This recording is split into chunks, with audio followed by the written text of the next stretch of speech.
ದಾವೀದನು ದೇವರಿಗೆ ಪ್ರಶ್ನಿಸ್ತಾನೆ, ಹೀಗೆ ಎಷ್ಟು ಕಾಲ ಎಂದು. ನಿಮ್ಮಲ್ಲಿ ಯಾರಾದರೂ ಪ್ರಶ್ನಿಸ್ತಿದ್ದೀರಾ? ಈ ದಿನ ನನಗಿರುವ ಈ ಪರಿಸ್ಥಿತಿ ಹೀಗೆ ಎಷ್ಟು ಕಾಲ? ಈ ದಿನ ನನಗಿರುವ ಈ ಕಷ್ಟ ಎಷ್ಟು ಕಾಲ? ಈ ದಿನ ನನಗಿರುವ ಈ ಅನಾರೋಗ್ಯ ಎಷ್ಟು ಕಾಲ? ಈ ದಿನ ನನಗಿರುವ ಈ ಆರ್ಥಿಕ ತೊಂದರೆ ಎಷ್ಟು ಕಾಲ? ಈ ದಿನ ನನಗಿರುವ ಈ ದುಃಖ ಎಷ್ಟು ಕಾಲ ಎಂದು ಎಂದಾದರೂ ನೀವು ಕರ್ತನಿಗೆ ಪ್ರಶ್ನಿಸಿದ್ದೀರೋ? ಬೈಬಲ್ನಲ್ಲಿ ಅದಕ್ಕೆ ಉತ್ತರ ಇದೆ. ಎಷ್ಟು ಕಾಲ ಎಂದು ತಿಳಿದುಕೊಳ್ಳಲು ಬಯಸುವಿರೋ? ಪೇತ್ರನು ಬರೆದ ಮೊದಲನೇ ಪತ್ರಿಕೆ 5ನೇ ಅಧ್ಯಾಯ 10ನೇ ವಚನ, ತನ್ನ ನಿತ್ಯ ಮಹಿಮೆಗೆ ಕ್ರಿಸ್ತನಲ್ಲಿ ನಿಮ್ಮನ್ನು ಕರೆದಿರುವ ಸರ್ವಕೃಪಾಪೂರ್ಣನಾದ ದೇವರು ಸದ್ಯಕ್ಕೆ ಸ್ವಲ್ಪ ಕಾಲ ನೀವು ಶ್ರಮೆ ಹೊಂದಿದ ನಂತರ ಕ್ರಿಸ್ತನು ತಾನೇ ನಿಮ್ಮನ್ನು ಪರಿಪೂರ್ಣಗೊಳಿಸಿ ಸ್ಥಿರಪಡಿಸಿ ಬಲಪಡಿಸುವನು. ಎಷ್ಟು ಕಾಲ? ಪ್ರಿಯ ಸಹೋದರ, ಪ್ರಿಯ ಸಹೋದರಿ, ಈ ದಿನ ನಿಮಗಿರುವ ಕಣ್ಣೀರು ಬೈಬಲ್ ಹೇಳುತ್ತದೆ ಸ್ವಲ್ಪ ಕಾಲ ಮಾತ್ರವೇ. ಇದನ್ನು ನಂಬಿದವರು ಜೋರಾಗಿ ಚಪ್ಪಾಳೆ ತಟ್ಟಿ. ಈ ದಿನ ನಿಮಗಿರುವ ಅವಮಾನ, ಈ ದಿನ ನಿಮಗಿರುವ ಕಷ್ಟಕಾಲ, ಈ ದಿನ ನಿಮಗಿರುವ ನಿರುತ್ಸಾಹದ ಗಳಿಗೆಗಳು ಎಷ್ಟು ಕಾಲ? ಅದಕ್ಕೆ ಬೈಬಲ್ ಉತ್ತರಿಸುತ್ತೆ, ಸ್ವಲ್ಪ ಕಾಲವೆಂದು. ಸ್ವಲ್ಪ ಕಾಲವೇ ಪ್ರಿಯ ಸಹೋದರ ಸಹೋದರಿ. ನೀವು ತಾಳಿಕೊಂಡ ನಂತರ, ನೀವು ಸ್ವಲ್ಪ ಕಾಲ ನೀವು ಸಹಿಸಿಕೊಂಡ ನಂತರ, ಸ್ವಲ್ಪ ಕಾಲ ಸಹಿಸಿಕೊಂಡ ನಂತರ ನಿತ್ಯ ಮಹಿಮೆಯುಳ್ಳ ದೇವರು ನಿಮ್ಮನ್ನು ಬಲಪಡಿಸುತ್ತಾರೆ, ನಿಮ್ಮನ್ನು ಸ್ಥಿರಗೊಳಿಸುತ್ತಾರೆ, ನಿಮ್ಮನ್ನು ಘನಪಡಿಸುತ್ತಾರೆ ಎಂದು ಬೈಬಲ್ ಹೇಳುತ್ತದೆ. ಹಾಗಾದ್ರೆ ಏನ್ ಮಾಡಬೇಕು? ಸ್ವಲ್ಪ ಕಾಲ ತಾಳಿಕೊಳ್ಳಬೇಕು. ಆ ದಿನ ದಾವೀದನು ಅಂದ್ಕೊಳ್ತಾನೆ, ನನ್ನ ಕತೆ ಮುಗಿದೋಯ್ತು, ನನ್ನನ್ನು ಸೌಲನು ಕೊಂದಾಕ್ತಾನೆ ಅಂದ್ಕೊಳ್ತಾನೆ. ಕೇಳ್ತಿದ್ದೇನೆ, ಸೌಲನು ಕೊಂದಾಕಿದನೋ? ಕೇಳ್ತಿದ್ದೇನೆ, ಸೌಲನು ದಾವೀದನ ಬಳಿಗೆ ಬರಲು ಸಾಧ್ಯವಾಯ್ತೋ? ಸೌಲನು ದಾವೀದನು ಮುಟ್ಟಿದನೋ? ಸೌಲನು ದಾವೀದನನ್ನು ಕನಿಷ್ಠ ಟಚ್ ಮಾಡಿದನೋ? ಆದರೆ ದಾವೀದನು ಅಂದ್ಕೊಳ್ತಿದ್ದಾನೆ ನನ್ನ ಕತೆ ಮುಗಿದೋಯ್ತೆಂದು. ದಾವೀದನು ಅಂದ್ಕೊಳ್ತಿದ್ದಾನೆ, ನನ್ನ ಕತೆ ಮುಗಿದೋಯ್ತು, ಇನ್ನು ನನ್ನ ಜೀವಿತದಲ್ಲಿ ಒಳ್ಳೆ ದಿನಗಳನ್ನು ನೋಡೋದಿಲ್ಲ ಎಂದು ಅಂದ್ಕೊಳ್ತಿದ್ದಾನೆ. ಆದರೆ ನಿಜವಾಗ್ಲೂ ದಾವೀದನನ್ನು ಸೌಲನ್ನು ಕೊಂದಾಕಿದನೋ? ಏಲಿಯ ಅಂದುಕೊಳ್ತಾನೆ, ಯೆಜಬೇಲಳು ನನ್ನನ್ನು ಕೊಂದಾಕ್ತಾಳೆಂದು. ಕೊಂದಾಕಿದಳು? ಏಲಿಯ ಅಂದುಕೊಳ್ತಾನೆ ನನ್ನ ಕತೆ ಮುಗಿದೋಯ್ತೆಂದು. ಎಷ್ಟರ ಮಟ್ಟಿಗೆ ಅಂದ್ಕೊಳ್ತಾನೆ ಗೊತ್ತಾ? ದೇವರೇ, ಯೆಹೋವನೇ, ಸಾಕು, ಇನ್ನಿಷ್ಟಕ್ಕೆ ಸಾಕು, ಇನ್ನು ನಾನು ಬದುಕಬೇಕಂದ್ಕೊಳ್ತಿಲ್ಲ. ಯಾಕಯ್ಯ, ಯಾಕೆ ಸಾಯಬೇಕಂದ್ಕೊಳ್ತಾ ಇದ್ದೀ? ನೀನು ನಿನ್ನೆ ಅಲ್ಲವೋ 400 ಮಂದಿ ಪ್ರವಾದಿಗಳನ್ನು, ಸುಳ್ಳು ಪ್ರವಾದಿಗಳನ್ನು ಕೊಂದಾಕಿದೆ. ಅದ್ಭುತಕರವಾದ ಮಹತ್ಕಾರ್ಯವನ್ನು ಮಾಡಿದೆ. ಆಕಾಶದಿಂದ ಅಗ್ನಿಯನ್ನು ಬರಮಾಡಿದೆ. ಇಂತಹ ಶೂರ ಕಾರ್ಯ ನನ್ನ ಶಕ್ತಿಯಿಂದ ಮಾಡಿದೆ. ಮತ್ತ್ಯಾಕೆ ಭಯಪಡ್ತಿದ್ದಿ? ಯಾಕೆ ಭಯಪಡ್ತಿದ್ದೇನೆಂದರೆ, ಇಜಬೇಲಳು ಹೇಳಿದಾಳೆ. ಏನ್ ಹೇಳಿದಾಳೆ? ನನ್ನನ್ನು ಕೊಂದಾಕ್ತೇನಂದಿದ್ದಾಳೆ. ಆಯ್ತು ಸರಿ, ಇಜಬೇಲಳು ಕೊಂದಾಕ್ತೇನಂದಿದ್ದಾಳೆ. ನೀನ್ಯಾಕೆ ಭಯಪಡ್ತಿದ್ದಿ? ಎಲ್ಲಿ ಕೊಂದಾಕ್ತಾಳೇನೋ? ಏನೋ ನಿಜವಾಗ್ಲೂ ಕೊಂದಾಕ್ತಾಳೇನೋ? ಏನೋ ನಿಜವಾಗ್ಲೂ ಪ್ರಾಣ ತೆಗೆದು ಬಿಡ್ತಾಳೇನೋ? ಅದರಲ್ಲೂ ಇಜಬೇಲಳ ತಂಟೆಗೆ ಹೋಗ್ಲೇಬಾರ್ದು. ಏನಾದರೂ ಹೇಳಿದ್ರೆ ಅದನ್ನು ಮಾಡಿಬಿಡ್ತಾಳೆ. ಹಾಗಾದ್ರೆ ಏನನ್ನುತ್ತಿ? ನಾನು ಬದುಕಲು ಬಯಸುತ್ತಾ ಇಲ್ಲ, ಸಾಯುತ್ತೇನೆ ಅನ್ನುತ್ತಾನೆ. ಯಾರು ಹೇಳ್ತಾರೆ ಗೊತ್ತಾ ಈ ಮಾತು? ಏಲಿಯ. ಏನ್ ಅಂದ್ಕೊಳ್ತಿದ್ದಾನೆ? ನನ್ನ ಕತೆ ಮುಗಿದೋಯ್ತು ಅಂದ್ಕೊಳ್ತಿದ್ದಾನೆ. ಏನ್ ಅಂದ್ಕೊಳ್ತಿದ್ದಾನೆ? ಇಜ್ಬೇಲಳು ಕೊಂದಾಕ್ತಾಳೆ ಅಂದ್ಕೊಂಡ. ಕೊಂದಾಕಿದಳು? ಅಂದುಕೊಳ್ತಾ ಇದ್ದ ಕೊಲ್ಲಲ್ಪಡುತ್ತೇನೆಂಬುದಾಗಿ. ಅಂದುಕೊಳ್ತಾ ಇದ್ದ ಅವನ ಕತೆ ಮುಗಿದೋಯ್ತೆಂದು. ಅಂದುಕೊಳ್ತಿದ್ದ ಇನ್ನು ಬದುಕುವುದು ವೇಸ್ಟ್. ಅಂದುಕೊಳ್ತಾ ಇದ್ದ ಒಂದಲ್ಲ ಒಂದು ಗಳಿಗೆಯಲ್ಲಿ ಇಜ್ಬೇಲಳು ಬಂದು ಅವನನ್ನು ಸಾಯಿಸ್ತಾಳೆಂದು ಎಂದು ಅಂದುಕೊಳ್ತಾ ಇದ್ದ. ಆದರೆ ಅಂದುಕೊಂಡದ್ದು ನಿಜವಾಗ್ಲೂ ನಡೆದಿತ್ತೋ? ಈ ದಿನ ನನ್ನ ಪ್ರಿಯ ಸಹೋದರ, ಪ್ರಿಯ ಸಹೋದರಿ, ನಿಮಗೆ ಯಾವ ಕೇಡು ಬರುತ್ತದೆಂದು ನೀವು ಭಯಪಡ್ತಾ ಇದ್ದೀರೋ? ಯಾವ ನಷ್ಟ ಉಂಟಾಗ್ತದೆಂದು ಭಯಪಡ್ತಾ ಇದ್ದೀರೋ? ಯಾವ ಪ್ರಮಾದಕ್ಕೆ ಭಯಪಡ್ತಾ ಇದ್ದೀರೋ? ಯಾವ ಅನಾರೋಗ್ಯಕ್ಕೆ ಭಯಪಡ್ತಾ ಇದ್ದೀರೋ? ಯಾವುದು ನಿಮಗೂ ನಿಮ್ಮ ಕುಟುಂಬಕ್ಕೂ, ಯಾವುದು ನಿಮಗೂ ನಿಮ್ಮ ಮಕ್ಕಳಿಗೂ, ಯಾವುದು ನಿಮಗೂ ನಿಮ್ಮ ಗಂಡನಿಗೂ ಹೆಂಡತಿಗೂ ಸಂಭವಿಸ್ಲಿಕ್ಕಿದೆ ಎಂದು ಭಯಪಟ್ಟು ಈ ದಿನ ಭೀತಿಗೊಳಗಾಗಿ ವಾಕ್ಯ ಕೇಳ್ತಾ ಇದ್ದೀರೋ? ದೇವರು ನಿಮಗೆ ಹೇಳ್ತಿದ್ದಾರೆ, ನನ್ನಲ್ಲಿ ನಂಬಿಕೆ ಇಡೀರಿ.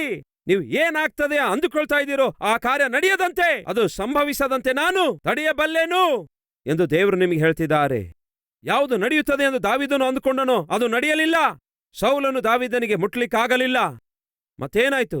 ಏನಾಯ್ತು? ದಾವೀದನು 40 ವರ್ಷ ಸಿಂಹಾಸನದ ಮೇಲೆ ಪರಿಪಾಲನೆ ಮಾಡುತ್ತಾನೆ. ಏನಾಯಿತು?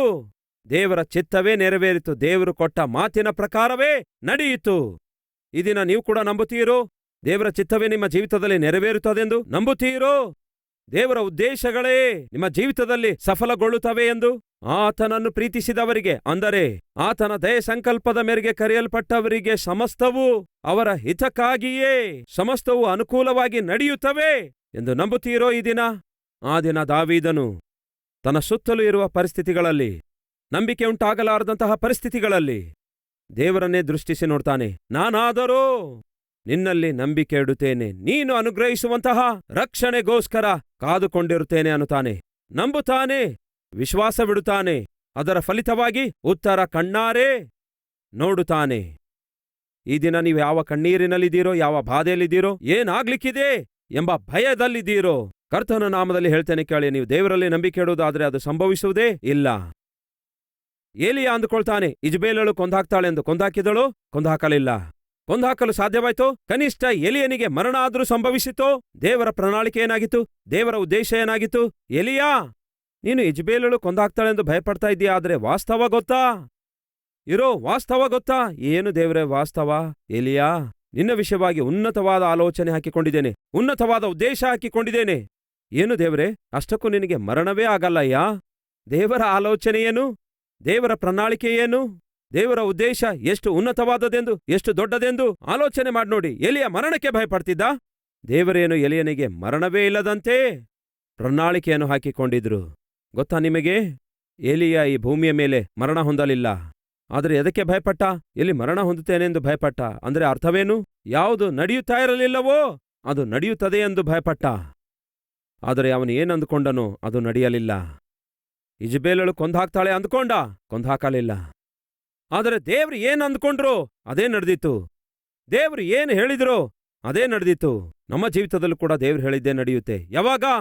ನಾವು ಕೂಡ ದೇವರ ಕೃಪೆಯನ್ನು ಕೋರಿಕೊಳ್ಳುವಾಗ, ದೇವರ ಮೇಲೆ ನಾವು ಸಂಪೂರ್ಣವಾಗಿ ಆಧಾರಗೊಂಡಾಗ, ದೇವರಲ್ಲಿ ನಂಬಿಕೆ ಇಟ್ಟಾಗ, ಡೆಫಿನೆಟ್ ಆಗಿ ದೇವರ ಚಿತ್ತವೇ ನಮ್ಮ ಜೀವಿತದಲ್ಲಿ ನೆರವೇರುತ್ತದೆ. ಈ ದಿನ ಈ ನನ್ನ ಮಾತುಗಳನ್ನು ಕೇಳ್ತಿರುವ ಪ್ರಿಯ ಸಹೋದರ ಸಹೋದರಿ, ಮೊದಲನೇದಾಗಿ ದಾವೀದನ ಹೃದಯದಲ್ಲಿ ಭಯವಿತ್ತು. ದಾವೀದನ ಜೀವಿತದ ಹೊರಗಡೆ ಶತ್ರು ಇದ್ದ, ಬೆನ್ನಟ್ಟುತ್ತಿದ್ದ. ಇವೆರಡರ ಮಧ್ಯದಲ್ಲಿ ದಾವೀದನು ಒದ್ದಾಡ್ತಾ ಇದ್ರೂ ಕೂಡ ನಂಬಿಕೆಯನ್ನು ಕಳೆದುಕೊಳ್ಳದೆ, ನಿರೀಕ್ಷೆಯನ್ನು ಕಳೆದುಕೊಳ್ಳದೆ, ದೇವರೊಂದಿಗಿರುವ ಸಹವಾಸವನ್ನು ಕಳೆದುಕೊಳ್ಳದೆ ದೇವರ ಕಡೆಗೆ ತಿರುಗುತ್ತಾನೆ. ಈ ದಿನ ದೇವರು ನಿಮ್ಮಿಂದಲೂ ಕೂಡ ಅಂತಹ ನಂಬಿಕೆ ಕೋರುತ್ತಿದ್ದಾರೆ. ಏನದು? ಎಂತಹ ನಂಬಿಕೆ? ಒಳಗಡೆ ನಿಮಗೂ ಭಯಗಳಿವೆ, ನಿಮ್ಮೊಳಗಡೆ ನಿಮಗೆ ಆಂದೋಲನೆ ಇದೆ. ಯಾವ ಕಡೆ ಹೋದ್ರೂ ನಿಮಗೆ ಯಾವುದೊಂದು ಅನುಕೂಲವಾಗ್ತಿಲ್ಲ, ಎಲ್ಲವೂ ಇಕ್ಕಟ್ಟಾಗಿರ್ತಾ ಇವೆ. ಅಂತಹ ಪರಿಸ್ಥಿತಿ ಪೌಲನು ಕೂಡ ಹಾದು ಹೋಗ್ತಾನೆ. ಆ ವಾಕ್ಯ ತೋರಿಸಲು ಬಯಸ್ತೇನೆ ಬನ್ನಿ. ಕೊರಿಂಥದವರಿಗೆ ಬರೆದ 2ನೇ ಪತ್ರಿಕೆ 4ನೇ ಅಧ್ಯಾಯ 8ನೇ ವಚನ. ಎಲ್ಲಾ ಕಡೆಗಳಿಂದಲೂ ಶ್ರಮೆ ಪಡುತ್ತಿದ್ದೇವೆ. ಯಾವ ಕಡೆ ಹೋದ್ರೂ ಕೂಡ ಎಲ್ಲಾ ಕಡೆ ಶ್ರಮೆಗಳೇ. ಯಾವ ಕಡೆ ಹೋದ್ರೂ ಶ್ರಮೆಗಳೇ. ಯಾವ ಕಡೆ ಹೋದ್ರೂ ಕೂಡ ನಾನು ಶ್ರಮೆ ಎದುರಿಸುತ್ತಾ ಇದ್ದೇನೆ. ಜಾಗ್ರತೆಯಿಂದ ಕೇಳಿ ಪ್ರಿಯರೇ, ಆತ್ಮಿಕ ಸಹೋದರರೇ, ಸಹೋದರಿಯರೇ, ಸೇವಕರೇ, ಕೇಳ್ತಾ ಇದ್ದೀರಾ? ಯಾವ ಕಡೆ ಹೋದ್ರೂ ಕೂಡ ನಮಗೆ ಶ್ರಮೆಗಳಿರ್ತವೆ ಎಂಬ ಈ ವಿಷಯ ಯಾವತ್ತೂ ಮರೆಯಬಾರದು. ಶ್ರಮೆಗಳಿರುತ್ತವೆ, ಎಲ್ಲಾ ಕಡೆಗಳಲ್ಲಿಯೂ ಶ್ರಮೆ ಪಡುತ್ತಿದ್ದೇವೆ. ಸಿಕ್ಕಾಕೊಂಡವರು ಮಾತ್ರ ನಾವು ಅಲ್ಲ. ಎಂತಹ ಅದ್ಭುತನಾದ ದೇವರು ನೋಡಿ. ಶ್ರಮೆಗಳಿರ್ತವೆ, ಶ್ರಮೆಗಳಿರ್ತವೆ, ಆದರೆ ಶ್ರಮೆಗಳಲ್ಲಿ ಮಾತ್ರ ನಾವು ಸಿಕ್ಕಾಕೊಳ್ಳಲ್ಲ. ಅಂದ್ರೆ ಅರ್ಥವೇನೆಂದ್ರೆ, ರೋಡ್ ಮೇಲೆ ನೀವು ಹೋಗ್ತಾ ಇರ್ತೀರಿ, ಏನಾದ್ರೂ ಮರೆತು ಸೈಕಲ್ ಆಗ್ಲಿ ಬೈಕ್ ಆಗ್ಲಿ ನಿಮ್ಮ ಕಾಲ್ ಮೇಲೆ ಹೋಯ್ತು ಅಂದ್ಕೊಳ್ಳಿ. ಅರ್ಥವಾಯ್ತಾ? ಮರೆತು ಬೈಕ್ ಆಗಲಿ ಇಲ್ಲವೇ ಸೈಕಲ್ ಆಗಲಿ ನಿಮ್ಮ ಕಾಲ್ ಮೇಲಿಂದ ಹೋಯ್ತು ಅಂದ್ಕೊಳ್ಳಿ. ಮೈಮರೆತು ಅಂತಹ ಪ್ರಮಾದಕ್ಕೊಳಗಾದಿರಿ ಅಂದ್ಕೊಳ್ಳಿ. ಸಡನ್ನಾಗಿ ಹಾದು ಹೋಗಿರೋದ್ರಿಂದ ದೊಡ್ಡ ಡ್ಯಾಮೇಜ್ ಆಗಲ್ಲ. ಆದರೆ ಬೈಕ್ ಹೋಗ್ತಾ ಇರುತ್ತೆ.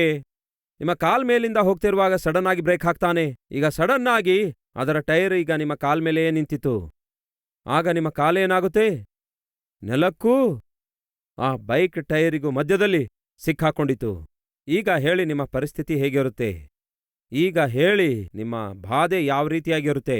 ಅದಕ್ಕೆ ದೇವರು ಹೇಳ್ತಾರೆ, ಪ್ರಮಾದಗಳು ಸಂಭವಿಸಬಹುದೇನೋ, ಶ್ರಮೆಗಳು ಸಂಭವಿಸಬಹುದೇನೋ, ಆದರೆ ಇಕ್ಕಟ್ಟಲ್ಲಿ ಸಿಕ್ಕಿ ಬೀಳುವಂತೆ ನಾನು ನಿಮಗೆ ಮಾಡುವುದೇ ಇಲ್ಲ. ಅದಕ್ಕೆ ಪೌಲನು ಹೇಳ್ತಾನೆ, ಎಲ್ಲಾ ಕಡೆಗಳಲ್ಲಿಯೂ ಶ್ರಮೆಗೆ ಒಳಗಾದರೂ ಕೂಡ ಸಿಕ್ಕಾಕೊಂಡವರು ಮಾತ್ರ ಅಲ್ಲ. ಪ್ರಿಯ ಸೇವಕರೇ, ನೀವು ಶ್ರಮೆಗಳನ್ನು ಹಾದು ಹೋಗಬಹುದೇನೋ, ಆದರೆ ಶ್ರಮೆಗಳಲ್ಲಿ ಮಾತ್ರ ಸಿಕ್ಕಾಕೊಳ್ಳುವ ರೀತಿಯಲ್ಲಿ ಮಾತ್ರ ನನ್ನ ದೇವರು ಮಾಡುವುದೇ ಇಲ್ಲ. ಅಂತಹ ದೊಡ್ಡ ದೇವರು ನಮ್ಮ ದೇವರಾಗಿದ್ದಾರೆ. ಆತ್ಮಿಕ ಸಹೋದರ ಸಹೋದರಿ, ನೀವು ಶ್ರಮೆ ಹಾದು ಹೋಗ್ತೀರಿ, ಆದರೆ ಆ ಶ್ರಮೆಗಳಲ್ಲಿ ಮಾತ್ರ ಸಿಕ್ಕಾಕೊಳ್ಳಲಾರದಂತೆ ದೇವರು ಮಾಡ್ತಾರೆ. ಎಲ್ಲಾ ಕಡೆಗಳಲ್ಲಿಯೂ ಶ್ರಮೆ ಪಡುತ್ತಿದ್ದೇವೆ, ಆದರೆ ಸಿಕ್ಕಾಕೊಂಡವರು ಮಾತ್ರ ಅಲ್ಲ. ಅಪಾಯದಲ್ಲಿದ್ದರೂ ಉಪಾಯ ಇಲ್ಲದವರಾಗಿ ಅಲ್ಲ. ಆತ್ಮಿಕ ಜೀವಿತದಲ್ಲಿ ಅಪಾಯಗಳಿರ್ತವೆ. ಅಪಾಯಕರವಾದ ಪರಿಸ್ಥಿತಿಗಳನ್ನು ಹಾದು ಹೋಗಬೇಕಾಗ್ತದೆ. ಕಾರ್ಗತ್ತಿಲಿನ ಕಣಿವೆಯಲ್ಲಿ ನಾನು ಸಂಚರಿಸಿದರೂ ಯಾವ ಅಪಾಯಕ್ಕೆ ನಾನು ಭಯಪಡಲ್ಲ. ಅಂದ್ರೆ ಅರ್ಥವೇನು? ಅಪಾಯ ಇರ್ತವೆ, ಆದರೆ ಭಯಪಡಲ್ಲ. ಯಾಕೆ ನಾನು ಭಯಪಡಲ್ಲ ಎಂದರೆ ನನ್ನ ದೇವರ ದೊಣ್ಣೆ, ನನ್ನ ದೇವರ ಹಸ್ತದ ಬಲವು ನನ್ನ ಸಂಗಡ ಇರುವುದರಿಂದ ನಾನು ಭಯಪಡುವುದೇ ಇಲ್ಲ. ನೀವು ಕೂಡ ಅಪಾಯ ಹಾದೋಗ್ತಿದ್ದೀರಾ? ಭಯಪಡಬೇಡಿರಿ. ಯಾಕೆ? ದೇವರು ನಿಮ್ಮ ಸಂಗಡ ಇದ್ದು ಉಪಾಯವನ್ನು ಕೊಡ್ತಾರೆ. ಯಾವ ರೀತಿ ಈ ದಿನ ನೀವಿರುವ ಆ ಅಪಾಯದಿಂದ ಹೊರಬರಬೇಕೆಂದು ಉಪಾಯವನ್ನು ದೇವರು ಕೊಡ್ತಾರೆ. ಅದೇ ಬೈಬಲಿನ ಉದ್ದೇಶವಾಗಿದೆ. ಆ ನಂತರ ಬೆನ್ನಟ್ಟಲ್ಪಟ್ಟರು, ದಿಕ್ಕಿಲ್ಲದವರು ಅಲ್ಲ, ತಳ್ಳಿ ಹಾಕಲ್ಪಟ್ಟರು, ನಶಿಸಿ ಹೋದವರು ಅಲ್ಲ. ತಳ್ಳಿ ಹಾಕಲ್ಪಡ್ತಿದ್ದೇವೆ, ಆದರೆ ನಶಿಸಿ ಹೋಗ್ತಿಲ್ಲ. ಬೆನ್ನಟ್ಟಲ್ಪಡ್ತಿದ್ದೇವೆ, ಆದರೆ ನಾವು ಒದ್ದಾಡುವ ರೀತಿಯಲ್ಲಿ ನಾವು ಜೀವಿಸುತ್ತಾ ಇಲ್ಲ. ಯಾಕೆಂದರೆ ನಮ್ಮ ದೇವರು ನಮ್ಮ ಸಂಗಡ ಇದ್ದದ್ದರಿಂದ. ಅಂತಹ ದೇವರನ್ನು ಸೇವಿಸುತ್ತಿರುವ ನನ್ನ ಪ್ರಿಯ ಸಹೋದರ ಸಹೋದರಿ, ದಾವೀದನ ಹಾಗೆ ಆ ದೇವರ ಕಡೆಗೆ ನಾವು ತಿರುಗಬೇಕು. ಕೊನೆಯ ವಚನ ಓದಿಕೊಳ್ಳೋಣ ಬನ್ನಿ, ಗಮನ ಕೊಟ್ಕೇಳಿ. 13ನೇ ಕೀರ್ತನೆ 5ನೇ ವಚನ. ನಾನಾದರೋ, ಏನಂತೆ? ನಾನಾದರೋ, ಎಷ್ಟು ಒಳ್ಳೆ ಮಾತು. ನಾನು ಪ್ಲಸ್ ಆದರೋ, ನಾನಾದರೋ. ನನ್ನ ಒಳಗಡೆ ಭಯವಿದೆ, ನನ್ನ ಹೊರಗಡೆ ಶತ್ರು ತಿರುಗಾಡ್ತಿದ್ದಾನೆ. ಇಂತಹ ಪರಿಸ್ಥಿತಿಯಲ್ಲಿ ನಾನಾದರೋ ನಿನ್ನ ಕೃಪೆಯಲ್ಲಿ ನಂಬಿಕೆ ಇಟ್ಟಿದ್ದೇನೆ. ನಿನ್ನ ರಕ್ಷಣೆಯ ವಿಷಯದಲ್ಲಿ ನನ್ನ ಹೃದಯ ಹರ್ಷಿಸುತ್ತಾ ಇದೆ. ಯೆಹೋವನು ನನಗೆ ಮಹೋಪಕಾರಗಳನ್ನು ಮಾಡಿದ್ದಾನೆ. ಹೇಗೆ ಸ್ಟಾರ್ಟ್ ಮಾಡಿದ? ಯೆಹೋವನೇ, ಅಷ್ಟಕ್ಕೂ ನೀನಿದೀಯಾ? ಇದ್ರೆ ಏನಾಗಿ ಹೋದೆ? ಹೀಗೆ ಎಷ್ಟು ಕಾಲ ನನಗೆ ಬಾಧೆಗಳು, ಹೀಗೆ ಎಷ್ಟು ಕಾಲ ನನಗೆ ಕಷ್ಟಗಳು? ಸಾಯುವವರೆಗೂ ನನ್ನನ್ನು ನೀನು ಲಕ್ಷಿಸುವುದಿಲ್ಲವೋ? ಸಾಯುವವರೆಗೂ ನೀನು ಮೌನವಾಗಿರುವಿಯೋ ಎಂದು ಎಷ್ಟು ಅಳುತ್ತಾನಲ್ಲವೇ? ಎಷ್ಟರ ಮಟ್ಟಿಗೆ ದೇವರ ಸನ್ನಿಧಿಯಲ್ಲಿ ಗಂಟಲೆತ್ತಿ ಅಳುತ್ತಾನಲ್ಲವೇ?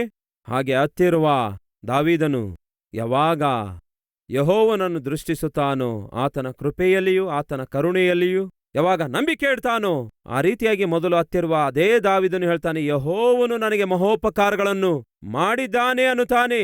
ಅಳುತ್ತಿರುವಂತಹ, ಕಣ್ಣೀರಲ್ಲಿರುವಂತಹ, ನಿರುತ್ಸಾಹದಲ್ಲಿರುವಂತಹ ನನ್ನ ಪ್ರಿಯ ಸಹೋದರಿ, ಶೀಘ್ರದಲ್ಲೇ ನಿಮ್ಮ ಜೀವಿತದಲ್ಲಿ ದೇವರ ಮಹೋ ಉಪಕಾರಗಳು ನೀವು ನೋಡ್ಲಿಕ್ಕಿದ್ದೀರಿ. ಅದರಲ್ಲಿ ಯಾವ ಸಂದೇಹವೇ ಇಲ್ಲ. ದಾವೀದನು ಯಾವ ರೀತಿಯಾಗಿ ದೇವರನ್ನು ಮಹಿಮೆ ಪಡಿಸಿದನೋ, ದಾವೀದನು ಯಾವ ರೀತಿಯಾಗಿ ದೇವರ ಉಪಕಾರಗಳನ್ನು ಕಣ್ಣಾರೆ ನೋಡಿದನೋ, ದಾವೀದನು ಯಾವ ರೀತಿಯಾಗಿ ದೇವರ ವಾಗ್ದಾನಗಳನ್ನು ಅನುಭವಿಸಿದನೋ, ಅದೇ ರೀತಿಯಾಗಿ ನೀವು ಕೂಡ ದೇವರ ವಾಗ್ದಾನಗಳನ್ನು ಅನುಭವಿಸುತ್ತೀರಿ. ದೇವರು ತಾನು ಕೊಟ್ಟ ಮಾತನ್ನು ನಿಮ್ಮ ಜೀವಿತದಲ್ಲಿ ನೆರವೇರಿಸುವುದನ್ನು ನೋಡ್ತೀರಿ. ಯಾಕೆಂದರೆ ನನ್ನ ದೇವರು ಮಾತು ಕೊಟ್ರೆ ತಪ್ಪಲ್ಲ ಪ್ರಿಯರೇ. 95ರಲ್ಲಿ ಒಂದು ಚಿಕ್ಕ ಮೀಟಿಂಗ್ನಲ್ಲಿ ವಾಕ್ಯ ಸಾರುವುದಕ್ಕೋಸ್ಕರ ಮೊಳಕಾಲೂರಿದವನಾಗಿ ಬೈಬಲ್ ಓದುವುದಕ್ಕಾಗಿ ತೆರೆದುಕೊಂಡಿದ್ದೆ. ಜಾಗ್ರತೆಯಿಂದ ಕೇಳಿ ಪ್ರಿಯರೇ, ಇದು 95ರ ಸಂಗತಿ. ಚಿಕ್ಕ ಅಂದ್ರೆ 15-20 ಮಂದಿ ಇರುವ ಕೂಟದಲ್ಲಿ ವಾಕ್ಯ ಸಾರುವುದಕ್ಕೋಸ್ಕರ ವಾಕ್ಯಕ್ಕೆ ಸಿದ್ಧನಾಗಲು ಮೊಳಕಾಲೂರಿ ಪ್ರಾರ್ಥಿಸುತ್ತಿರುವಾಗ ಬೈಬಲ್ ನಾನು ಮುಂದೆ ಇಟ್ಕೊಂಡು ಪ್ರಾರ್ಥನೆ ಮಾಡ್ತಾ ಇದ್ದೆ. ಹಾಗೆ ಪ್ರಾರ್ಥಿಸುತ್ತಿರುವ ಸಮಯದಲ್ಲಿ ದೇವರು ನನ್ನೊಂದಿಗೆ ಮಾತಾಡಿದ್ರು. ಏನೆಂದು ಗೊತ್ತಾ? 15-20 ಮಂದಿ ನನ್ನ ಮುಂದೆ ಇದ್ದಾರೆ, ಅವರಿಗೆ ವಾಕ್ಯ ಸಾರಬೇಕು. ದೇವರು ನನ್ನೊಂದಿಗೆ ಮಾತಾಡಿದ್ರು, ನನ್ನ ಮಗನೇ, ಅತ್ಯಂತ ದೊಡ್ಡ ಸಭೆಯನ್ನು ನಾನು ನಿನಗೆ ಕೊಡ್ತೇನೆ ಎಂದು ಹೇಳಿದ್ರು. ಏನೆಂದು ಹೇಳಿದ್ರು? ಅತ್ಯಂತ ದೊಡ್ಡ ಸಭೆಯನ್ನು ನಾನು ನಿನಗೆ ಕೊಡ್ತೇನೆ ಎಂದು ಹೇಳಿದರು. ಯಾವಾಗ? 95ರಲ್ಲಿ. ಆಶ್ಚರ್ಯಗೊಂಡೆ, ಅದ್ಭುತ ಅಂದುಕೊಂಡೆ. ದೇವರು ನನಗೆ ಹೇಳಿದ ತಕ್ಷಣವೇ ಆಗಲೇ ನನ್ನ ಸುತ್ತಲಿರುವವರಿಗೆ ಹೇಳಿದೆ. ಏನೆಂದರೆ ದೇವರು ನನ್ನೊಂದಿಗೆ ಮಾತಾಡಿದ್ದಾರೆ, ಅತ್ಯಂತ ದೊಡ್ಡ ಸಭೆಯನ್ನು ಕೊಡ್ತೇನೆ ಅಂದಿದ್ದಾರೆ. ಯಾವಾಗ ಕೊಡ್ತಾರೆಂದು ಗೊತ್ತಿಲ್ಲ, ಆದರೆ ಕೊಡ್ತಾರೆ. ಆತನು ಹೇಳಿರೋದಾದ್ರೆ ಕೊಟ್ಟೇ ಕೊಡ್ತಾರೆ. ನಾವೆಲ್ಲರೂ ಸೇರಿ ಪ್ರಾರ್ಥಿಸೋಣ ಎಂಬುದಾಗಿ ಆ ದಿನ ನನ್ನೊಂದಿಗಿರುವಂತಹ ನನ್ನ ಆ ಸೇವೆಯಲ್ಲಿ ರಕ್ಷಣೆ ಹೊಂದಿರುವ ತಮ್ಮ ತಂಗಿಯಂದಿರಿಗೆ ಈ ಮಾತನ್ನು ಹೇಳಿದೆ. ದೇವರು ಅತ್ಯಂತ ದೊಡ್ಡ ಸಭೆ ಕೊಡ್ಲಿಕ್ಕಿದ್ದಾರೆ, ನಾವು ಪ್ರಾರ್ಥನೆ ಮಾಡೋಣ ಎಂಬುದಾಗಿ. ನಿಮಗೆ ಗೊತ್ತಾ? 95ರಲ್ಲಿ ದೇವರು ನನಗೆ ಹೇಳಿದ್ರು. 96ರಲ್ಲಿ ನೆರವೇರಲಿಲ್ಲ, 97ರಲ್ಲಿ, 98ರಲ್ಲಿ, 2000, 2001ರಲ್ಲಿಯೂ ನೆರವೇರಲಿಲ್ಲ, 2002ರಲ್ಲಿ, 3ರಲ್ಲಿ, 4ರಲ್ಲಿ, 5ರಲ್ಲಿಯೂ ನೆರವೇರಲಿಲ್ಲ. 10 ವರ್ಷಗಳಾದವು, ಏನೂ ಆಗ್ಲಿಲ್ಲ. ಆದರೆ ಒಂದು ಕಾರ್ಯ ಮಾತ್ರ ಆಯಿತು. ಯಾವುದು ಗೊತ್ತಾ? ಎಡಬಿಡದೆ ಬೇಸರಗೊಳ್ಳದೆ ನಾವು ಮಾತ್ರ ಪ್ರಾರ್ಥನೆ ಮಾಡಿದೆವು. ದೇವರೇ, ನೀವು ಮಾತು ಕೊಟ್ಟಿರೋದಾದರೆ ತಪ್ಪದೇ ಆ ಮಾತನ್ನು ನೀವು ನೆರವೇರಿಸ್ತೀರಿ. 2005ರಲ್ಲಿ ದೇವರು ಮತ್ತೊಂದು ಸಾರಿ ನನ್ನೊಂದಿಗೆ ಮಾತಾಡಿದ್ರು. ಏನೆಂದು ಗೊತ್ತಾ? ಅತ್ಯಂತ ದೊಡ್ಡ ಸಭೆಯನ್ನು ಕೊಡ್ಲಿಕ್ಕಿದ್ದೇನೆ ಎಂದು. ನೀನು ಹೋಗಿ ಕಲ್ವರಿ ಟೆಂಪಲ್ ಅನ್ನು ಸ್ಥಾಪಿಸು ಅಂದ್ರು. ಕುಕ್ಕಟ್ಪಲ್ಲಿಯಲ್ಲಿ ಕಲ್ವರಿ ಟೆಂಪಲ್ ಅನ್ನು ಸ್ಥಾಪಿಸು. ನಾನು ಕೊಟ್ಟ ಮಾತು ನೆರವೇರಿಸಲಿಕ್ಕಿದ್ದೇನೆ ಅಂದ್ರು. 10 ವರ್ಷ ಪ್ರಾರ್ಥನೆ ಮಾಡಿದ ನಂತರ 2005ರಲ್ಲಿ 25 ಮಂದಿಯೊಂದಿಗೆ ಕಲ್ವರಿ ಟೆಂಪಲ್ ಎಂಬ ಸಭೆ ಸ್ಥಾಪಿಸಲಾಯಿತು. 2005ರಲ್ಲಿ 25 ಮಂದಿ, 2006ರಲ್ಲಿ 1000 ಮಂದಿ ಆದರು, 2007ರಲ್ಲಿ 3000 ಆದರು, 2008ರಲ್ಲಿ 8000 ಆದರು, 2009ರಲ್ಲಿ 19,000 ಆದರು, 2010ರಲ್ಲಿ 28,000 ಆದರು, 2011ರಲ್ಲಿ 35,000 ಆದರು, 2012ರಲ್ಲಿ 50,000 ಆದರು, 2013ರಲ್ಲಿ 55,000 ಮಂದಿ ಆದರು. ಇಲ್ಲಿಯವರೆಗೂ ಸಭೆ ಸ್ಥಾಪಿಸಿ 20 ವರ್ಷಗಳಾಗ್ತಿವೆ. ಈ ದಿನ ಪ್ರಪಂಚದಲ್ಲಿ ಒಂದಾನೊಂದು ಅತ್ಯಂತ ದೊಡ್ಡ ಸಭೆಯಾಗಿದೆ. ಅಮೆರಿಕ ದೇಶದಲ್ಲಿರುವ ಎಲ್ಲಾ ದೊಡ್ಡ ಸಭೆಗಳಿಗಿಂತಲೂ ಈ ದಿನ ಹೈದರಾಬಾದ್ನಲ್ಲಿರುವಂತಹ ಕಲ್ವರಿ ಟೆಂಪಲ್ ಅತ್ಯಂತ ದೊಡ್ಡ ಸಭೆಯಾಗಿದೆ. ಯುರೋಪ್ನಲ್ಲಾಗಲಿ, ಯುರೋಪ್ ಖಂಡದಲ್ಲಾಗಲಿ, ಇಂಗ್ಲೆಂಡಿನಲ್ಲಾಗಲಿ, ನಾರ್ತ್ ಅಮೆರಿಕ, ಸೌತ್ ಅಮೆರಿಕದಲ್ಲಾಗಲಿ, ಆ ದೇಶಗಳಲ್ಲಾಗಲಿ, ಆ ಎಲ್ಲಾ ದೇಶಗಳಲ್ಲಿರುವಂತಹ ಎಲ್ಲಾ ದೊಡ್ಡ ಸಭೆಗಳಿಗಿಂತಲೂ ಈ ದಿನ ನಮ್ಮ ಕಲ್ವರಿ ಟೆಂಪಲ್ ಅತ್ಯಂತ ದೊಡ್ಡ ಸಭೆಯಾಗಿದೆ. ಪ್ರಪಂಚದಲ್ಲಿಯೇ ಈ ದಿನ ನಮ್ಮ ಕಲ್ವರಿ ಟೆಂಪಲ್ 3ನೇಯ ಅತ್ಯಂತ ದೊಡ್ಡ ಸಭೆಯಾಗಿದೆ. ನಿಮಗೆ ಗೊತ್ತಾ? ಇಡೀ ಪ್ರಪಂಚದಲ್ಲಿಯೇ. ಇದು ಹೇಗೆ ಸಾಧ್ಯವಾಯಿತು?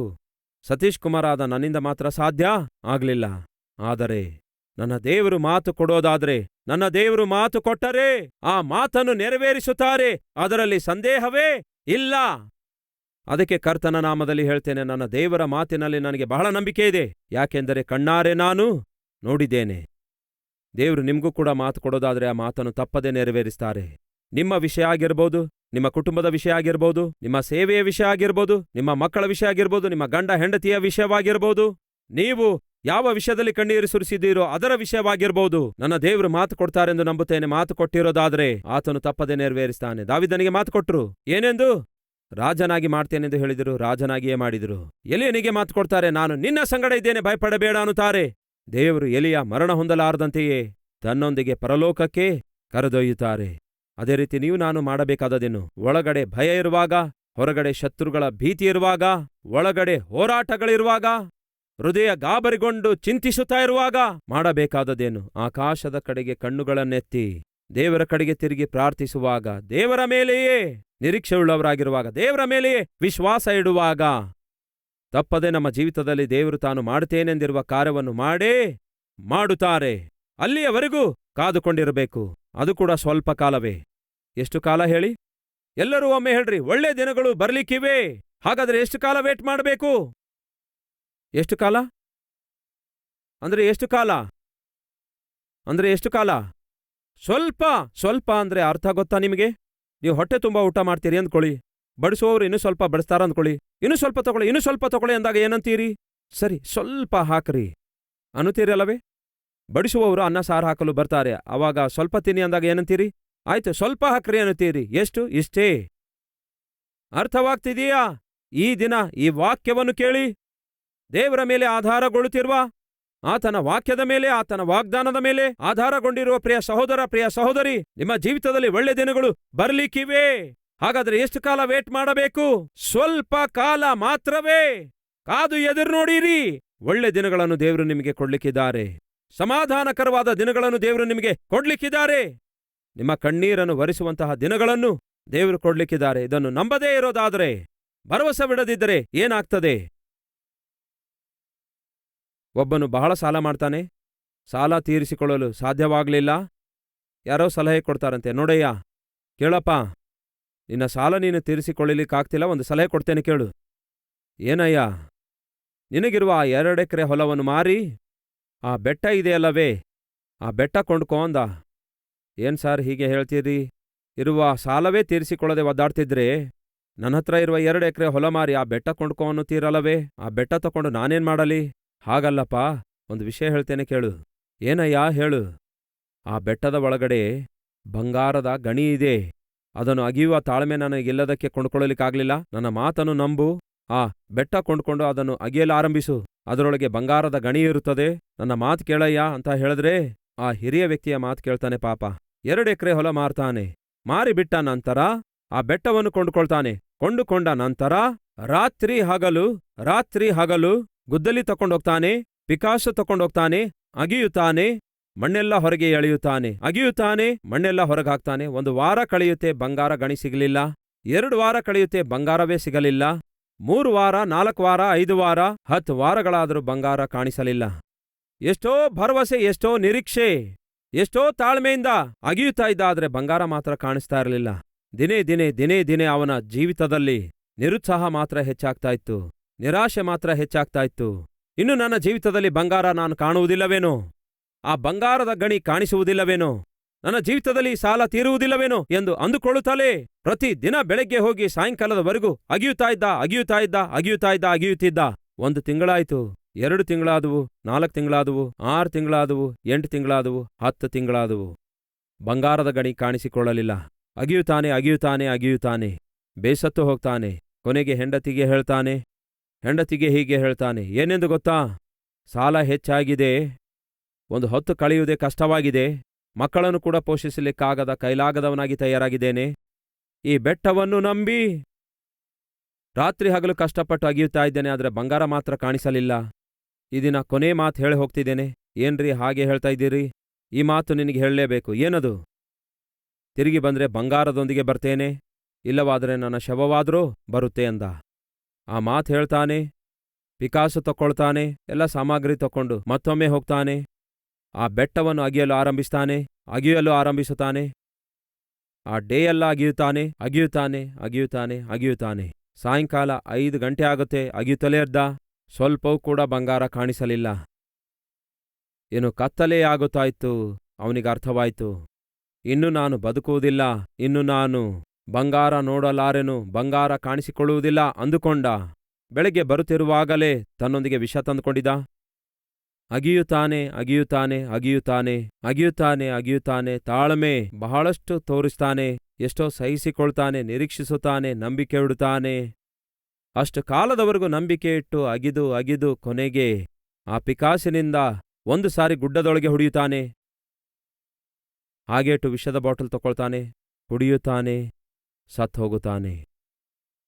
ಯಾರೋ ಒಬ್ಬ ವ್ಯಕ್ತಿ ಆ ಕಡೆ ಹಾದು ಹೋಗ್ತಿರುವಾಗ ಇವನು ಗಿಲ್ಗಿಲ ಅಂತ ಒದ್ದಾಡುವುದನ್ನು ನೋಡ್ತಾನೆ. ಯಾಕೆ ಇವನು ಈ ರೀತಿ ಒದ್ದಾಡ್ತಿದ್ದಾನೆ ಅಂತ ಹೋಗಿ ನೋಡಿದ್ರೆ, ವಿಷ ಕುಡಿದಿದ್ದ. 10 ತಿಂಗಳಿಂದ ಅಗಿದ ಬಂಗಾರ ಮಾತ್ರ ಕಾಣಿಸಲಿಲ್ಲ. ಅಂದುಕೊಂಡ ಇನ್ನು ಈ ಬಂಗಾರ ಕಾಣಿಸುವುದೇ ಅಂದುಕೊಂಡ. ಕೊನೆಯ ಸಾರಿ ಆ ಪಿಕಾಸನ್ನು ಅದರೊಳಗೆ, ಆ ಗುಡ್ಡದೊಳಗೆ ಬಲವಾಗಿ ತೂರಿಸಿದ. ಹಾಗೆ ತೂರಿಸಿ ಹಾಗೇ ಬಿಟ್ಟು ವಿಷ ಕುಡಿದು ಒದ್ದಾಡುತ್ತಾ ಇದ್ದ. ಆಗ ಎಲ್ಲರೂ ಬಂದು, ಎಷ್ಟು ಹುಚ್ಚನಾಗಿದ್ದ, ಬಂಗಾರದ ಮೇಲೆ ಎಷ್ಟು ಆಸೆ ಇಟ್ಕೊಂಡಿದ್ದ, ಅದು ಕಾಣಿಸುತ್ತೆ ಅಂದ್ಕೊಂಡ. ಎಷ್ಟೇ ಪ್ರಯಾಸಪಟ್ಟರು, ಎಷ್ಟೇ ನಿರೀಕ್ಷಿಸಿದ್ರು, ಬಂಗಾರ ಮಾತ್ರ ಕಾಣಿಸಲಿಲ್ವಲ್ಲ. ಈ ಬಂಗಾರಕ್ಕೋಸ್ಕರವೇ ಅನಾವಶ್ಯಕವಾಗಿ ಇವನು ಜೀವಿತ ನಾಶ ಮಾಡಿಕೊಂಡನಲ್ಲ ಅಂದ್ಕೊಂಡು ಆ ಗುಡ್ಡದೊಳಗೆ ತೂರಿಸಿರುವ ಆ ಪಿಕಾಸ್ ಏನಿತ್ತಲ್ಲವೋ, ಅವರು ಗಟ್ಟಿಯಾಗಿ ಅದನ್ನು ಕಿತ್ತಿದ್ರು. ಯಾವಾಗ ಅವರು ಹೊರಗೆ ಕಿತ್ತುತ್ತಾರೋ, ಹಾಗೆ ಕಿತ್ತಿದಾಗ ಒಳಗಡೆ ಬಂಗಾರದ ಗಡ್ಡೆ ಹೊರಬಂತು. ನೋಡಿದ್ರೆ ಬಂಗಾರ. ಎಲ್ಲಿಯವರೆಗೂ ಪ್ರಯಾಸಪಟ್ಟ? 10 ತಿಂಗಳುಗಳವರೆಗೂ ಪ್ರಯಾಸಪಟ್ಟ. ಎಲ್ಲಿಯವರೆಗೂ ಪ್ರಯಾಸಪಟ್ಟ? ಕಟ್ಟ ಕಡೆಯ ನಿಮಿಷದವರೆಗೂ ಪ್ರಯಾಸಪಟ್ಟ. ಇನ್ನೊಂದು ಸಾರಿ ಗಟ್ಟಿಯಾಗಿ ಆ ಪಿಕಾಸನ್ನು ಕಿತ್ತಿದೆಯಾದರೆ ಬಂಗಾರ ಸಿಗುತ್ತಾ ಇತ್ತು. ಅಲ್ಲಿಯವರೆಗೂ ಪ್ರಯಾಸಪಟ್ಟ. ಆದರೆ ಕಟ್ಟ ಕಡೆಯ ನಿಮಿಷದಲ್ಲಿ ನಿರೀಕ್ಷೆಯನ್ನೇ ನಿರೀಕ್ಷೆ ಕಳೆದುಕೊಂಡವನಾಗಿ ಪ್ರಾಣವನ್ನು ಕೂಡ ಕಳೆದುಕೊಳ್ಳುತ್ತಾನೆ. ಪ್ರಿಯ ಸಹೋದರ, ಪ್ರಿಯ ಸಹೋದರಿ, ನೀವು ಇಲ್ಲಿಯವರೆಗೂ ದೇವರ ಮೇಲೆ ನಂಬಿಕೆ ಇಟ್ಟವರಾಗಿದ್ದೀರಿ, ಇಲ್ಲಿಯವರೆಗೂ ದೇವರಲ್ಲಿ ಭರವಸೆ ಇಟ್ಟವರಾಗಿದ್ದೀರಿ, ಇಲ್ಲಿಯವರೆಗೂ ತಾಳಿಕೊಂಡಿದ್ದೀರಿ, ಸಹಿಸಿಕೊಂಡಿದ್ದೀರಿ, ಇಲ್ಲಿಯವರೆಗೂ ವಾಕ್ಯವನ್ನೇ ಆಧಾರ ಮಾಡಿಕೊಂಡಿದ್ದೀರಿ. ಆ ವಾಕ್ಯವನ್ನು ಆಧಾರ ಮಾಡಿಕೊಂಡಿರುವ ನೀವು ಇನ್ನು ಸ್ವಲ್ಪ ಕಷ್ಟಪಡಿಯಿರಿ, ಇನ್ನು ಸ್ವಲ್ಪ ನಂಬಿಕೆ ಇಡಿರಿ, ಇನ್ನು ಸ್ವಲ್ಪ ತಾಳಿಕೊಡಿರಿ, ಇನ್ನು ಸ್ವಲ್ಪ ತಾಳ್ಮೆಯಿಂದಿರಿ, ಇನ್ನು ಸ್ವಲ್ಪ ಭರವಸೆವಿಡಿರಿ, ಇನ್ನು ಸ್ವಲ್ಪ ನಿರೀಕ್ಷೆಯನ್ನು ಹೆಚ್ಚಿಸಿಕೊಳ್ಳಿರಿ. ಶೀಘ್ರದಲ್ಲೇ ದೇವರು ನಿಮಗೆ ಅದ್ಭುತ ಕಾರ್ಯವನ್ನು ಮಾಡಿ ಅದನ್ನು ನೀವು ಕಣ್ಣಾರೆ ನೋಡುವ ಹಾಗೆ ಮಾಡ್ಲಿಕ್ಕಿದ್ದಾರೆ. ಇನ್ಯಾದಕ್ಕೆ ಬೇಕು ನನ್ನ ಬದುಕು? ಯಾಕೆ ಬೇಕು ಈ ಜೀವಿತ? ಇನ್ಯಾಕೆ ಬೇಕು ಈ ಸಂಸಾರ? ಯಾರಿಗೆ ಬೇಕು ಈ ವಿದ್ಯಾಭ್ಯಾಸ? ಯಾರಿಗೆ ಬೇಕು ಈ ವ್ಯಾಪಾರ?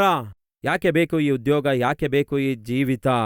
ಸತ್ರೆ ಚೆನ್ನಾಗಿರುತ್ತೆ ಎಂದು ನೀವು ಅಂದುಕೊಳ್ತಾ ಇದ್ದೀರಲ್ಲವೇ? ಅದಕ್ಕೆ ದೇವರು ನಿಮ್ಮೊಂದಿಗೆ ಮಾತಾಡ್ತಿದ್ದಾರೆ. ನಾನು ನಿಮ್ಮ ಜೀವಿತದಲ್ಲಿ ಅದ್ಭುತ ಕಾರ್ಯ ಮಾಡ್ಲಿಕ್ಕಿದ್ದೇನೆ. ಇಲ್ಲಿಯವರೆಗೂ ನನ್ನನ್ನು ನಂಬಿದ್ದೀರಿ, ಇಲ್ಲಿಯವರೆಗೂ ಭರವಸೆ ಬಿಟ್ಟಿದ್ದೀರಿ, ಇಲ್ಲಿಯವರೆಗೂ ನಿರೀಕ್ಷಿಸಿದ್ದೀರಿ, ಇಲ್ಲಿಯವರೆಗೂ ಪ್ರಾರ್ಥಿಸಿದ್ದೀರಿ. ಆ ಪ್ರಾರ್ಥನೆಗೆ, ಆ ನಿರೀಕ್ಷೆಗೆ, ಆ ಕಣ್ಣೀರಿಗೆ ಶೀಘ್ರದಲ್ಲೇ ಉತ್ತರ ಕೊಡ್ಲಿಕ್ಕಿದ್ದೇನೆ. ನಿಮ್ಮ ನಂಬಿಕೆಯನ್ನು ಬಿಟ್ಟು ಬಿಡಬೇಡಿರಿ, ನಿರೀಕ್ಷೆಯನ್ನು ಬಿಟ್ಟು ಬಿಡಬೇಡಿರಿ. ನಿಮ್ಮ ಜೀವಿತದಲ್ಲಿ ಸ್ವಲ್ಪ ಕಾಲ ತಾಳಿಕೊಳ್ಳಿರಿ. ಅದ್ಭುತ ಕಾರ್ಯ ಮಾಡ್ಲಿಕ್ಕಿದ್ದೇನೆ, ನಿಮ್ಮನ್ನು ಬಲಪಡಿಸಲಿಕ್ಕಿದ್ದೇನೆ, ನಿಮ್ಮ ಜೀವಿತವನ್ನು ಸ್ಥಿರಪಡಿಸಲಿಕ್ಕಿದ್ದೇನೆ. ಇದನ್ನು ನಂಬುವುದಾದರೆ, ಇದರಲ್ಲಿ ಭರವಸೆ ಇಡುವುದಾದರೆ, ದೇವರು ಈ ದಿನ ನಿಮ್ಮ ಸಂಗಡವೇ ಮಾತಾಡುತ್ತಿರುವುದಾದರೆ, ಇನ್ನೆಂದಿಗೂ ನಿರಾಶರಾಗದೆ, ಇನ್ನೆಂದಿಗೂ ಕುಗ್ಗಿ ಹೋಗದೆ, ಇನ್ನೆಂದಿಗೂ ಚಿಂತಿಸದೆ, ಇನ್ನೆಂದಿಗೂ ಯಾರಿಗೆ ಬೇಕು ಈ ಬದುಕು, ಸತ್ರೆ ಚೆನ್ನಾಗಿರುತ್ತೆ ಅಂದುಕೊಳ್ಳದೆ, ನನ್ನ ದೇವರು ನನ್ನ ವಿಷಯದಲ್ಲಿ ಹಾಕಿಕೊಂಡಿರುವ ಉನ್ನತವಾದ ಉದ್ದೇಶಗಳು, ಯೋಚನೆಗಳು ತಪ್ಪದೆ ಆತನು ನೆರವೇರಿಸುವ ದಿನ ಶೀಘ್ರದಲ್ಲೇ ಬರ್ಲಿಕ್ಕಿದೆ. ಅದಕ್ಕಾಗಿ ಅಂತಹ ನಂಬಿಕೆಯಿಂದಲೇ ನಾನು ಮುಂದಕ್ಕೆ ಸಾಗುತ್ತೇನೆ. ದೇವರು ನನಗಾಗಿ ಕೂಡಿಟ್ಟಿರುವುದನ್ನು ಕಣ್ಣಾರೆ ನೋಡುತ್ತೇನೆ. ನನ್ನ ದೇವರನ್ನು ಮಹಿಮೆ ಪಡಿಸುತ್ತೇನೆ. ಆತನ ಮಹೋಪಕಾರಗಳ ಕುರಿತಾಗಿ ನಾನು ಸಾಕ್ಷಿ ಕೊಡುತ್ತೇನೆ. ಅಲ್ಲಿಯವರೆಗೂ ನನ್ನ ದೇವರನ್ನೇ ಗಟ್ಟಿಯಾಗಿ ಹಿಡಿದುಕೊಳ್ತೇನೆ. ನನ್ನ ದೇವರ ಮೇಲಿನ ನಂಬಿಕೆಯನ್ನು ನಾನು ಕಾಪಾಡಿಕೊಳ್ತೇನೆ ಎನ್ನುವಂಥವ್ರು ಇದ್ರೆ ನಾನೊಂದಿಗೆ ಸೇರಿ ಪ್ರಾರ್ಥಿಸುವಿರಾ?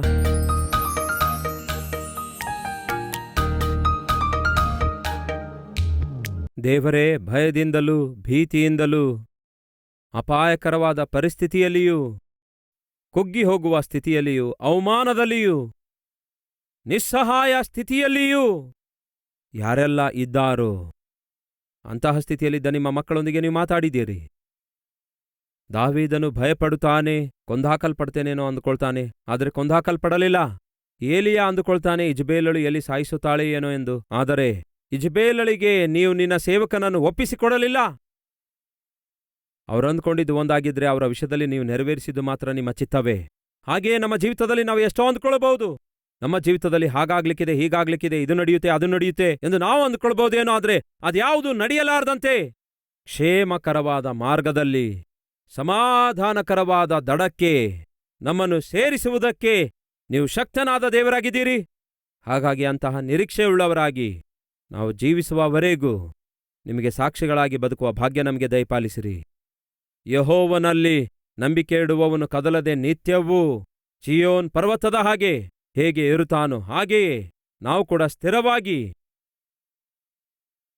ಈ ಆತ್ಮಿಕ ಯಾತ್ರೆಯಲ್ಲಿ ನಾವು ಕೂಡ ನಿಲ್ಲುವ ಕೃಪೆ ದಯಪಾಲಿಸಿರಿ. ಒಳ್ಳೆ ದಿನಗಳನ್ನು ಕೊಡ್ತೇನೆಂದಿದ್ದೀರಿ, ಸ್ವಲ್ಪ ಕಾಲ ತಾಳಿಕೊಳ್ಳಿರಿ ಅಂದಿದ್ದೀರಿ. ಈ ದಿನ ಈ ಮಾತನ್ನು ನಂಬಿರುವಂತಹ ಪ್ರತಿಯೊಬ್ಬರ ಜೀವಿತದಲ್ಲಿ ನಿಮ್ಮ ಮಹತ್ ಕಾರ್ಯಗಳನ್ನು ನಡೆಸಿ ನಿಮ್ಮ ವಾಕ್ಯವನ್ನು ದೇವರೇ ಅವರ ಜೀವಿತದಲ್ಲಿ ನೆರವೇರಿಸಿರೆಂದು ಯೇಸುವಿನ ನಾಮದಲ್ಲಿ ಬೇಡಿ ಹೊಂದಿದ್ದೇವೆ ತಂದೆಯೇ, ಆಮೇನ್.